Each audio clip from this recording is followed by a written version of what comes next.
ముఖ్యంగా ఈరోజు press meet పెట్టడానికి ముఖ్య ఉద్దేశం ఏమంటే నగరంలో ప్రజలు ఎదుర్కొంటున్న సమస్యలపైన, అదేవిధంగా ఏ విధంగా మున్సిపాలిటీ అధికారులు ప్రజల పట్ల ఏ విధంగా వీళ్ళు పనులకు సంబంధించి ఏ విధంగా శ్రద్ధ చూపిస్తున్న విషయం పైన కూడా ఈరోజు పెట్టడం జరిగింది. ముఖ్యంగా చూసుకుంటే లాస్ట్ వీక్ కూడా ఒక ప్రెస్ మీట్ పెట్టడం జరిగింది. శానిటేషన్ సంబంధించి ముఖ్యంగా పారిశుద్ధ్యం పైన ఎంత తక్కువ మాట్లాడితే అంత మేలని కూడా అందరికీ తెలిసిన విషయమే. గతంలో మేము ఎప్పుడూ చూడలే ఇంత అధ్వానమైన పారిశుద్ధ్యం, ఎప్పుడు కానీ చూడలేదు. మనము కూటమి ప్రభుత్వం వచ్చినాక పారిశుద్ధ్యం అనేది ఎంత అధ్వానంగా మారిందో విషయం కూడా అందరికీ తెలిసిందే. ముఖ్యంగా చూసుకుంటే మెయిన్ రోడ్స్ చూసుకున్నా, సందుల్లో చూసుకున్నా కాలువలు తీయడం లేదు, మెయిన్ గార్బేజ్ పాయింట్స్ లిఫ్ట్ చేయకపోవడం కూడా దీంతో చాలామంది ప్రజలు ఎంతోమంది ఇబ్బంది పడుతున్న విషయం కూడా మీ అందరూ తెలియజేస్తున్నాను. ముఖ్య సమస్య ఏమంటే డోర్ టు డోర్ కలెక్షన్ కావడం లేదు.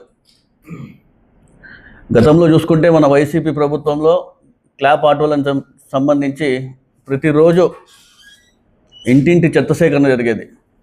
కానీ ఈరోజు మనం చూసుకుంటే అదనంగా 36 రెంటెడ్ ట్రాక్టర్స్ తీసుకొచ్చినా కూడా ఇంటింటి చెత్త సేకరణ జరగకపోవడం చాలా బాధాకరం కూడా మీ అందరికీ తెలుస్తున్నాను. ఎప్పుడు చూసిండాం మనం, ఇప్పుడు ఎలా అయిపోయిందంటే వీళ్ళు చెత్త సేకరణ చేయకపోవడంతో చుట్టుపక్కల ఖాళీ స్థలాలు ఉంటే ప్రజలందరూ కూడా అక్కడ వేసేయడం, అవి కూడా ఆఖరికి నిండిపోవడంతో కాలువలోకి వచ్చి వేసేస్తున్న పరిస్థితి మనం చూస్తున్నాం. చెత్త అంతా కాలువలో పేరుకుపోయి ఆ మురుగునీళ్ళన్నీ బయటకు వచ్చేసి కూడా ఏ విధంగా పరిస్థితులు ప్రజలందరూ కూడా ఎదుర్కొంటున్న విషయం కూడా ప్రజలందరూ కూడా ఒకసారి గమనించాలి. అసలు శానిటేషన్ సంబంధించి ఇన్ఛార్జ్ ఎంహెచ్ఓ గారు ఉన్నారు, శానిటేషన్ సెక్రటరీలు ఉన్నారు, శానిటేషన్ ఇన్స్పెక్టర్లు ఉన్నారు, పై స్థాయిలో కమిషనర్ గారు ఉన్నారు, మేస్త్రీలు ఉన్నారు. వీళ్ళందరూ ఏం చేస్తున్నారు కూడా అర్థం కాని పరిస్థితి. ఒక పరిధి ఇచ్చింటారు వాళ్ళందరూ కూడా. ఒక సచివాలయం పరిధి ఉంటుంది, ఒక ఇన్స్పెక్టర్కి సంబంధించి కొన్ని డివిజన్లు ఉంటాయి. వాళ్ళు అవి కూడా మానిటర్ చేయలేకపోతున్నారంటే ఎంత దారుణంగా ఈ పరిస్థితి ఈరోజు మున్సిపాలిటీ ఉండి కూడా మీ అందరికి తెలియజేస్తున్నాను. అదేవిధంగా మెయిన్ రోడ్స్ చూసుకుంటే డంపర్ మిన్స్ కూడా అనేకమంది పెద్ద డంపర్ మిన్స్ కూడా అన్నీ పగిలిపోవడం కూడా అది కూడా సరిగ్గా లేకపోయిన విషయం కూడా మనం చూసాం. అవి కూడా అనేక సార్లు కాంట్రాక్టర్లు మన ఇంజనీర్ అధికారులకు చెప్పినా కూడా అయిపోయింది సార్, మేము టెండర్ ఫిల్ చేసినాము, శాంక్షన్ అయినాము, తీసుకొచ్చేస్తామని చెప్తున్నారు. ఎప్పుడు దాదాపుగా 6 నెలలు 8 నెలల నుంచి ఇదే మాట ఉంటున్నారు. ఎక్కడ ఒక్కటి కూడా సప్లై చేయని పరిస్థితి వీళ్ళు. ఈరోజు అనంతపురం నగరం శానిటేషన్ సంబంధించి చూసుకుంటే CDMF గారు కూడా తెలుసు అనంతపురం నగరంలో శానిటేషన్ చాలా అధ్వానంగా ఉంది. కానీ ఇక్కడ ఉన్నటువంటి పై స్థాయి అధికారులు మాత్రం ఏ విధంగా పట్టించుకోవడం కూడా చాలా దురదృష్టకరం కూడా మీ అందరికి తెలియజేస్తున్నాను.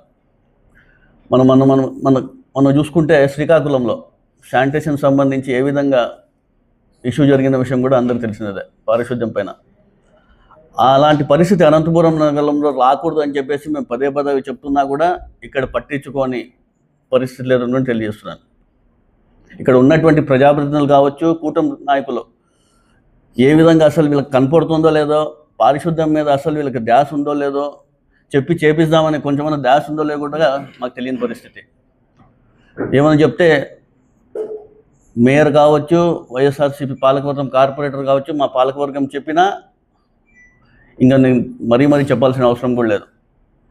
ఇంత దారుణంగా ఉంది అనంతపురం నగరంలో. మీరే చూడొచ్చు. ఇవి ఈరోజు సంబంధించిన ఇవే, మరి పాతవి ఈరోజు తీసిన సంబంధించినవి ఎన్నో ఉన్నాయి ఇలాంటివి. లక్ష్మీనగర్ కావచ్చు, కౌర్ నగర్ కావచ్చు,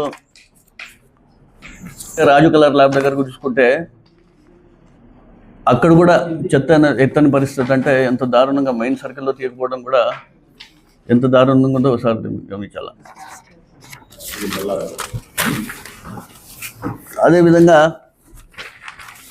ఎన్నిసార్లు చెప్పినా కూడా ఇదే పరిస్థితి. నేను ఒకటే చెప్తున్నాను, శ్రీకాకుళంలో ఏ విధంగా అయితే పారిశుద్ధ్యం వల్ల అనేక మంది ఇబ్బంది పడి హాస్పిటల్ పాలైనారో, ఇక్కడ పరిస్థితి రాకూడదని చెప్పేసి పదే చెప్తున్నా కూడా ఇక్కడ కమిషనర్ గారు కావచ్చు, శానిటేషన్ సంబంధించి అధికారులు కావచ్చు, కూటమి నేతలకు సంబంధించి ప్రజాప్రతినిధి కావచ్చు, వీళ్ళందరూ కూడా పట్టించుకోవడం దారుణంగా ఉంది. మీ అందరూ తెలుస్తాను. క్షేత్రస్థాయిలో ప్రజలందరూ చాలా ఇబ్బంది పడుతున్నారు. మాకు చాలా ఫోన్స్ వస్తున్నాయి, పారిశుద్ధ్యం సరిగ్గా లేదు, పారిశుద్ధ్యం మెరుగుపెట్టడం అని చెప్పేసి కూడా మీకు ఎన్నిసార్లు చెప్పినా కూడా వీళ్ళు పట్టించుకోవడం కూడా ఇది పెట్టడం కూడా జరుగుతుంది. అదేవిధంగా మనం చూసుకుంటే కన్నా చాలా చోట్ల చెత్త అంతా పేరుకుపోయినానికి అంటించేస్తున్నారు ప్రజలు. చాలా చోట్ల అంటించడంతో అవన్నీ టాక్సిక్స్ రిలీజ్ అయ్యి కొంతమందికి చాలామంది ఆస్తమా సమస్యలు కావచ్చు, అనేక మన పర్యావరణం కూడా ఏ విధంగా పాడైపోయే పరిస్థితి కూడా ఏర్పడుతుందని కూడా మీ అందరూ తెలియజేస్తున్నారు. ఇవన్నీ కూడా ప్రజలందరూ గమనించాలి. ఒకసారి సీజనల్ వ్యాధులు రాకోకున్నట్లు టైఫాయిడ్ కావచ్చు, డెంగ్యూ కావచ్చు, ఇవన్నిటి కూడా రాకోకుండా ముందే మన అధికారులు చర్యలు తీసుకుంటే బాగుంటుందని మీ అందరూ తెలియజేస్తాను. మరీ ముఖ్యంగా రోడ్ ప్యాచెస్ సంబంధించి చంద్రబాబు నాయుడు గారు చూస్తే ఆంధ్రప్రదేశ్ రాష్ట్రాన్ని దేశంలో నంబర్ 1గా ఉంచుతా, మన రాష్ట్రాన్ని ప్రపంచంలోనే గుర్తింపు తీసుకొస్తా, గ్రామాల నుంచి సిటీలు అన్నీ కూడా ఎక్కడ కూడా గుంతలు ఉండకూడదని చెప్పేసి పదే చెప్తుంటారు చంద్రబాబు నాయుడు గారు. అదే విధంగా అనంతపురం నగరంలో చూసుకుంటే దాదాపుగా 2-3 నెలల ముందే గుంతలన్నీ కూడా ఐడెంటిఫై చేయడం జరిగింది. దాదాపుగా నగరంలో 324 గుంతల్ని ఐడెంటిఫై చేయడం జరిగింది. 60 లక్షల రూపాయలకు టెండర్లు కూడా పిలిచడం జరిగింది. కానీ ఇప్పుడు వరకు ఈ యొక్క గుంతలు కూడా చేయడం జరిగింది. గుంతలు కూడా ఏని పరిస్థితి ఈరోజు. మేమైతే గతంలో అనేక పెద్ద రోడ్స్ వేయించడం జరిగింది, రోడ్లు శాంక్షన్ చేయించడం జరిగింది. మా పాలకవర్గం అనేక రోడ్లు కూడా శాంక్షన్ చేయడం. రోడ్లు మీరు ఎప్పుడైనా ఇస్తారు, కానీ ఈ గుంతలన్నీ కూడా ఫస్ట్ మీరు ఈ గుంతలన్నీ మూపిస్తే ప్రజలు అనేక ఇబ్బంది పడుతున్నారు. ఈ గుంతల్లో కూడా మీ అందరూ తెలియజేస్తున్నారు.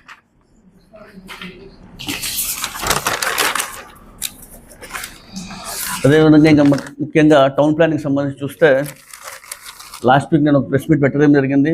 అందులో నేను కొన్ని సమస్యలు చెప్పడం జరిగింది టౌన్ ప్లానింగ్ సంబంధించి.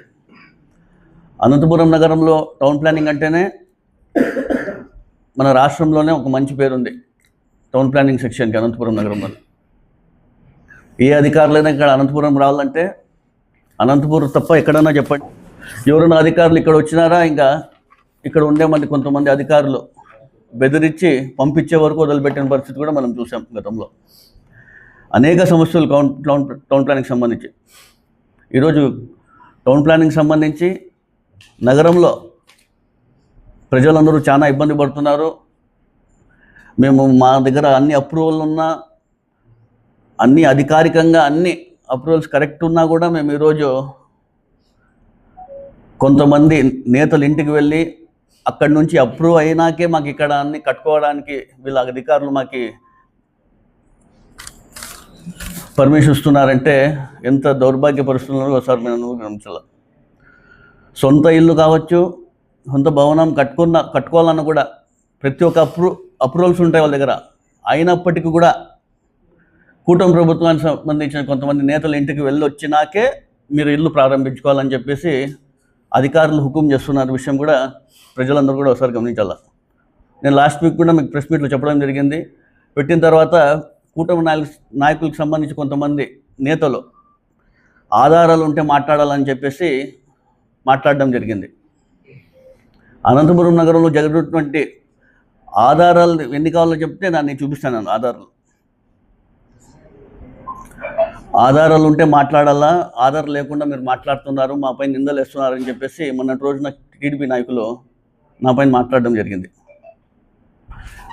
టీడీపీ నేతలందరూ కళ్ళుండి కబోదులాగా మాట్లాడిన విషయం కూడా ప్రజలందరూ కూడా ఒకసారి గమనించాలని తెలియజేస్తున్నారు. ఎక్కడెక్కడ అక్రమాలు జరుగుతున్నాయి, ఎక్కడెక్కడ అక్రమాలు చేస్తున్నారు ప్రతి ఒక్కరికి తెలుసు. కూటమి నేతలకి ఇంకా బాగా తెలుసు ఎక్కడెక్కడ అక్రమాలు జరుగుతున్నాయి, ఎక్కడెక్కడ అక్రమాలు చేస్తున్నారు. ప్రతి ఒక్కరికి వాళ్ళకి తెలిసిన విషయమే. కానీ వాళ్ళు చూస్తే ఆధారాలు చూపించమంటున్నారు. కూటమి నేతలు చెప్పడంతో 9% నగరంలో అన్నీ కూడా అక్రమాలు జరుగుతున్నాయి. వాళ్ళు చెప్పినవన్నీ కూడా అధికారులు వాళ్ళకి సహకరిస్తున్న వాటితో ఈరోజు ఏ విధంగా అక్రమాలు జరుగుతున్న విషయం కూడా ప్రజలను కూడా ఒకసారి గమనించాలి. నేను అన్ని ఆధారాలని బయట పెడతా. ఈ కొన్ని ఆధారాలు చూసుకోండి. శారదానగర్లో కళ్యాణ మండపం చూసుకోండి, తర్వాత టవ్ క్లాక్ దగ్గర ఒక పెద్ద కాంప్లెక్స్ కడుతున్నారు. ఏ ఒక్క అప్రూవల్ లేకుండా కట్టడం జరుగుతుంది. రవి పెట్రోల్ బంక్ దగ్గర పెద్ద పెద్ద షెడ్లు వేయడం జరిగింది. ఏ ఒక్క అప్రూవల్ లేదు, ఏ ఒక్క విఎల్టీ లేకుండా. శ్రీనగర్ కాలనీలో చూసుకుంటే కన్నా పెద్ద పెద్ద షెడ్స్ కూడా వేయడం జరిగింది. అదేవిధంగా గతంలో మన వైసీపీ ప్రభుత్వంలో మున్సిపల్ స్థలాలు కావచ్చు, ప్రభుత్వ స్థలాలు కావచ్చు, మేము అనేక స్థలాలు మేము కాపాడుకుంటూ వస్తుంటే ఈరోజు వారందరూ కూడా ఒక శ్రీనగర్ కాలనీకి సంబంధించి ఒక స్థలం, మున్సిపాలిటీ స్థలంని ఎవరి పేరు మీద చేయించుకున్నారో చెప్పమంటారా? చెప్పండి. ఎవరి పేరు మీద చేయించుకున్నారో చెప్పమంటారా? చెప్పండి, చెప్తాను నేను. ఎన్ని ఆధారాలు కావాలి చెప్పండి మీకు. ఇవన్నీ ఆధారాలతోనే మీకు బయట పెడుతుండేది. వైసీపీ నాయకులు కావచ్చు, మేము కావచ్చు, ఆధారాలు ఉంటే మాట్లాడతాం. గాలి మాటలు మాట్లాడడం. ఇక్కడ ఆధారాలు ఉంటేనే మాట్లాడతాం. ఆధారాలు లేవు, ఊరికే మాపై నిందలు వేస్తున్నారని చెప్పి మాట్లాడితే ప్రతి ఒక్కటి చెప్తా. ఒక ట్రాన్స్పరెన్సీ ఎంక్వైరీ కమిటీ వేద్దాం. ప్రభుత్వం మీద ఉంది కదా, ప్రభుత్వం మీదే వేస్తే కూడా మళ్ళీ మీరు అక్కడ కూడా మేనేజ్ చేసుకుంటారు. ఒక ట్రాన్స్పరెన్సీ ఎంక్వైరీ కమిటీ వేద్దాము, రమ్మనండి. వాళ్ళకి ఎన్ని ఆధారాలు కావాలా, ఎన్ని ఆడియో కాల్స్ కావాలా, ఎక్కడెక్కడ బేరాలు చేసుకున్నా అన్నీ కూడా బయట పెడతాం. మీరు సిద్ధమా చెప్పండి. మేము అన్నీ ఇస్తాము, ఈ ఆధారాలన్నీ ఇస్తాం. మేము ఎవరైతే ఈ అధికారులు తప్పు చేస్తున్నారో వారిపై చర్యలు తీసుకుంటారో మీరు. ఊరికి మాటలు మాట్లాడేది కాదు. నగరంలో ఎక్కడ చూసినా కావచ్చు, ఏ అపార్ట్మెంట్ దగ్గర వెళ్ళండి బేరాలు కుదుర్చుకుంటారు, ఏ డాక్టర్ దగ్గర వెళ్ళండి బేరాలు మాట్లాడుకుంటారు, ఏ టీచర్ దగ్గర కావండి బేరాలు కుదుర్చుకుంటారు, ఏ ఇంజనీర్ కావచ్చు, ప్రతి ఒక్కరితో డేటా ఉంది. మీరు ఎక్కడెక్కడ ఏమేమి బేరాలు మాట్లాడుకున్నారు, ఏమేమి కుదుర్చుకున్నారు, అన్నీ ప్రతి ఒక్కటి మా దగ్గర ఉండే విషయం కూడా మీ అందరూ తెలుస్తున్నారు. అదేవిధంగా నగరంలో 14% బెటర్మెంట్ ఛార్జెస్ కట్టుకోకుండా ఎన్నో భవనాలు నిర్మించుకుంటున్నారు. ఆ బెటర్మెంట్ ఛార్జెస్ అన్నీ ఎవరి ఖాతాలకు వెళ్తుంటే మీరు ఇవన్నీ అనుమతులు ఇచ్చి కట్టుకుంటున్న విషయం కూడా ప్రజలను ఒకసారి గమనించాలి. ప్రభుత్వానికైతే ఈ సొమ్ము రావడం లేదు. ఎవరు ఖాతాలో మీరు కట్టి భవనాన్ని నిర్మించుకుంటున్నారు కూడా ప్రజలను కూడా ఒకసారి గమనించాలి. ఇవన్నీ కూడా ప్రజలు గమనిస్తున్నారు. మీరు ఊరికే ఏదో ఆధారాలు లేకుండా మాట్లాడుతున్నారు అని చెప్పి మభ్యపెట్టే మాట్లాడదని కూడా తెలియజేస్తున్నాను. అధికారులు కూడా కొంతమంది అధికారులు పరిధి దాటి పని చేస్తున్నారు. ప్రతి ఒక్కటి గమనిస్తున్నారు. మీరు ఏమేమి చేస్తున్నారు ప్రతి ఒక్కటి కూడా మా ఆధారాలు ఉన్నాయి. ప్రతిరోజు మీ రోజే ఉండదు. ప్రతిరోజు ఏదో కూటమి ప్రభుత్వం ఉంది, మీకు అందరూ కూడా వాళ్ళు సహకరిస్తారు అని చెప్పేసి మీరు ఏం ముందుకు పోతున్నారు. మేము అది కూడా నోట్ పెట్టుకోవడం జరుగుతుంది. రాబోయే రోజుల్లో ఇబ్బంది పడతారని కూడా మీ అందరికీ తెలియజేస్తున్నాను. ఇంకా ముఖ్యంగా నగరంలో రోడ్ సంబంధించి చూసుకుంటే నగరంలో వేరే కాంట్రాక్టర్లు ఎవరు పని చేయకూడదు. ఇక్కడ కేవలం వాళ్ళకి సంబంధించి కొంతమంది కాంట్రాక్టర్లే టెండర్లు వేసుకోవాలా, వాళ్ళే పనులు చేసుకోవాలా.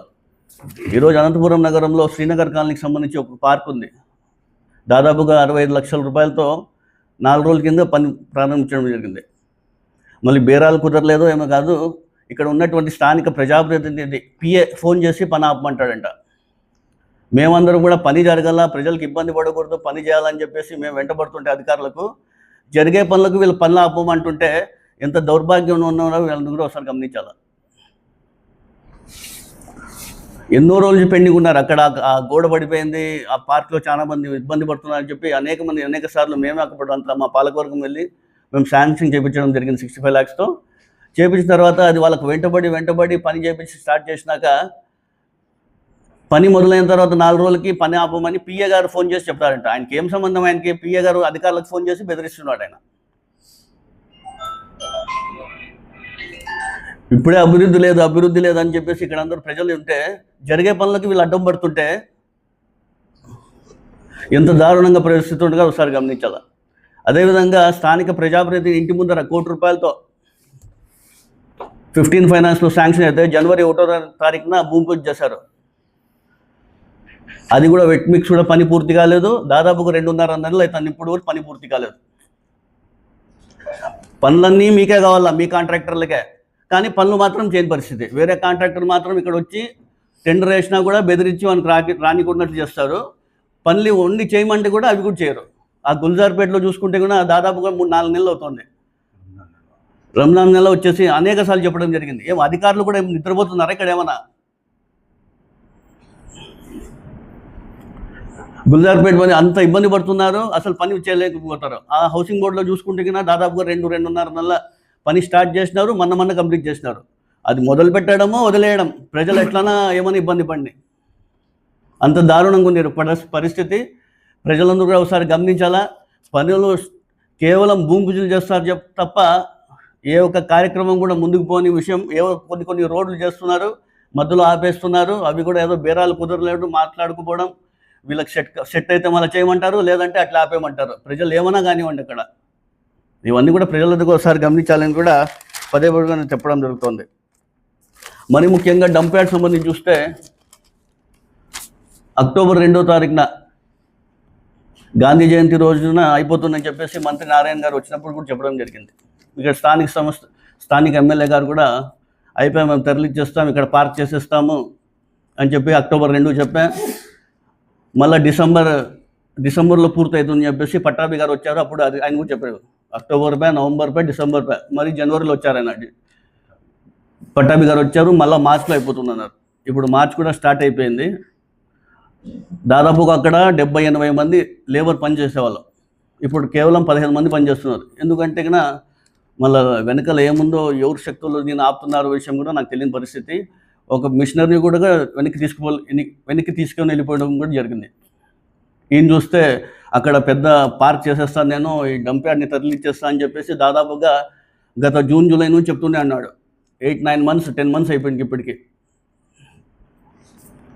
చెప్పేది కనుక మాటలు ఉండాలా, కేవలం మభ్య పెట్టుకుంటూ ముందుకు పోతున్నారు తప్ప ఏ ఒక్క కార్యక్రమం కూడా ఇక్కడ ముందుకు పోకపోవడం కూడా చాలా దురదృష్టం తెలియజేస్తున్నాను.